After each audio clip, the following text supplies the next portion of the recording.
A polícia só descobriu quem ele era por acaso. Um homem nu e ensanguentado pulou pela janela de uma casa, com as mãos presas por uma coleira e os olhos cheios de pânico. Ele corria pela rua gritando por ajuda. Atrás dele, o inferno tinha nome: Robert Berdella. Kansas City, 1988. Ninguém imaginava que uma casa simples, em um bairro comum, escondia um dos segredos mais horríveis da história dos Estados Unidos. Robert era um homem inteligente, educado e respeitado. Tinha uma loja de curiosidades, vendia artefatos estranhos e dizia ter fascínio pela anatomia humana. Mas o que ele fazia dentro daquela casa ia muito além da curiosidade. Durante anos, Berdella sequestrou homens, quase todos jovens, vulneráveis, sem família ou em situação de rua. Ele os drogava, acorrentava e começava um ritual de tortura meticuloso. Nada era improvisado. Cada dor, cada corte, cada grito era planejado e registrado. No quarto havia uma cama com algemas de aço, seringas, alicates, cabos elétricos e câmeras. Ele anotava tudo em diários detalhados, registrando hora por hora o que fazia. Chamava as vítimas de projetos. Escrevia anotações frias e metódicas, descrevendo doses, reações e testes como se estivesse conduzindo um experimento clínico. Esses registros se tornaram o documento de horror mais preciso que a polícia já encontrou. Era como ler o manual de um torturador. Robert não matava rápido. Ele queria controle. Queria ver o corpo reagir. Queria ouvir a respiração falhar. E só depois, quando se cansava, aplicava uma dose letal de drogas. Em alguns casos, esquartejava os corpos e colocava os restos no lixo. Durante 4 anos, ele viveu assim. Um homem aparentemente normal, vendendo arte, conversando com vizinhos e escondendo cadáveres dentro de casa. Tudo acabou no dia em que Christopher Bryson, sua última vítima, conseguiu escapar. Mesmo sob efeito de drogas, pulou da janela do 2º andar e correu até uma viatura. Quando a polícia entrou na casa, encontrou tudo documentado. As fotos das vítimas, os diários de tortura, os instrumentos e as gravações. As imagens eram tão gráficas que os investigadores precisaram sair da sala para respirar. Cada fotografia era uma lembrança viva do sofrimento que Robert havia causado. E o pior, as vítimas não eram identificáveis. O rosto de muitas estava irreconhecível. Quando foi preso, Berdella não mostrou arrependimento. Falava sobre os crimes com calma, como se estivesse explicando um experimento científico.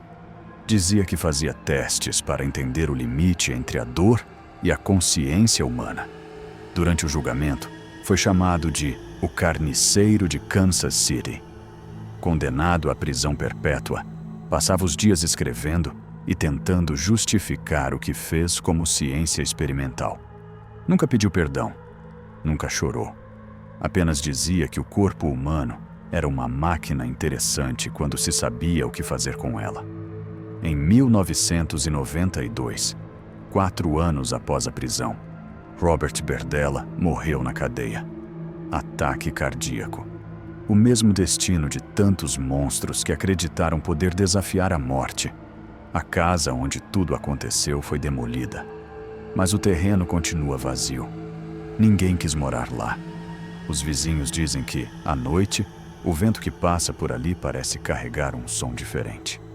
Baixo e regular, como se alguém ainda estivesse respirando com dificuldade. O caso de Robert Berdella é o retrato do horror planejado. Não foi raiva, não foi impulso. Foi prazer em controlar a dor.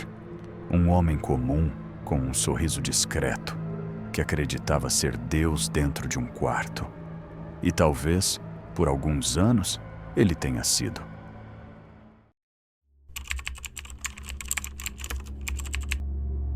Na madrugada de 13 de julho de 1966, o silêncio tomou conta de Chicago.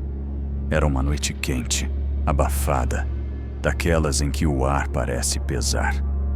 Dentro de um pequeno prédio, 8 jovens enfermeiras dormiam depois de um longo dia de trabalho. Riam, trocavam confidências, sonhavam com o futuro. Mas naquela noite, o futuro simplesmente parou. Um homem caminhava pela rua com um olhar vazio e uma garrafa na mão. O nome dele era Richard Speck, ex-marinheiro, alcoólatra. Um homem em quem o ódio havia se transformado em rotina.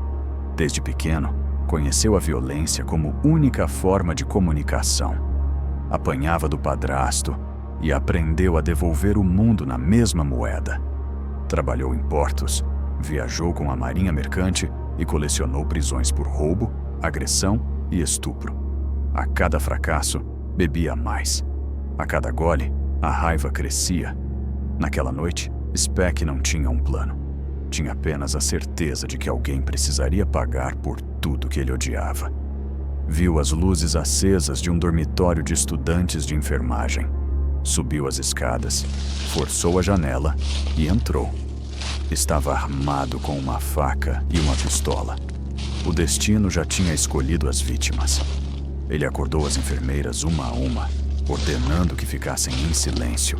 O medo delas encheu o ar. Um medo denso e sufocante, que fazia até o tempo desacelerar. Speck as reuniu na sala e mandou que se sentassem no chão. Falava baixo, arrastando as palavras, como se estivesse apenas passando o tempo. Mas o que viria a seguir foi metódico, cruel, sem pressa. Durante horas, ele levou cada mulher a um dos quartos. Os gritos eram abafados pelas mãos. Os passos voltavam. E mais uma desaparecia. A cada porta que se fechava, as que restavam se agarravam, choravam em silêncio, rezavam e esperavam a vez chegar. Ninguém sabia se seria a próxima. Ninguém tinha coragem de lutar. Speck parecia movido por algo que não era humano.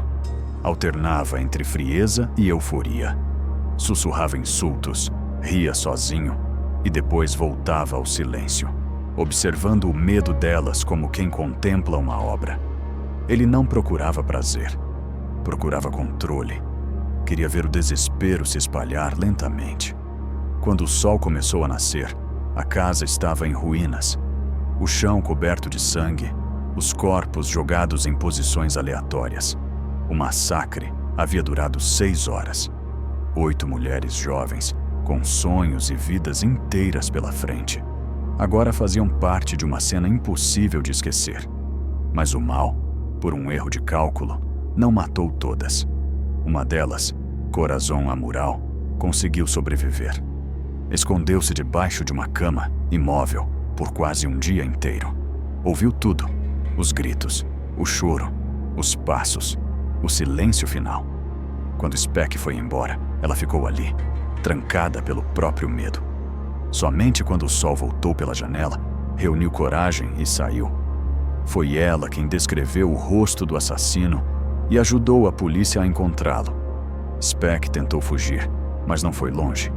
Bebeu por dias em bares baratos até ser levado para um hospital depois de tentar se matar. Ali, um médico reconheceu uma tatuagem no braço dele. Born to Raise Hell. Nascido para causar o inferno. E foi assim que o inferno ganhou um nome e um rosto. No julgamento, Richard Speck não demonstrou arrependimento. Sentou-se diante das câmeras com um sorriso quase calmo. Dizia não se lembrar de nada, mas as evidências falavam por ele. Foram precisos apenas 49 minutos para o júri condená-lo à morte, pena que mais tarde seria convertida em prisão perpétua. Dentro da prisão, Speck continuou sendo um espetáculo grotesco. Tomava hormônios femininos, usava roupas íntimas, gravava fitas ilegais e se prostituía por cigarros e drogas. Em uma das gravações, olhou para a câmera e disse que, se fosse solto, faria tudo de novo. Em 1991, Richard Speck morreu de ataque cardíaco, sozinho na cela. Sem remorso, sem perdão, sem qualquer lembrança das vozes que um dia pediram socorro. O massacre das 8 enfermeiras se tornou um símbolo do medo americano. A lembrança de que o mal pode entrar em casa pela janela, andar em silêncio pelo corredor e apagar vidas sem motivo algum. E até hoje, o prédio onde tudo aconteceu continua de pé. Mas quem passa por ali diz que, à noite, quando o vento muda, é possível ouvir passos e um leve som de choro vindo de dentro das paredes. O massacre das enfermeiras acabou com 8 vidas. A casa de Berdella, com muitas mais. Mas o que eles deixaram não foi apenas sangue. Foi a lembrança de que o mal, quando encontra espaço, nunca para na primeira vítima. Se chegou até aqui, deixe seu like, inscreva-se no canal e me conte nos comentários até onde você acredita que a dor pode transformar alguém.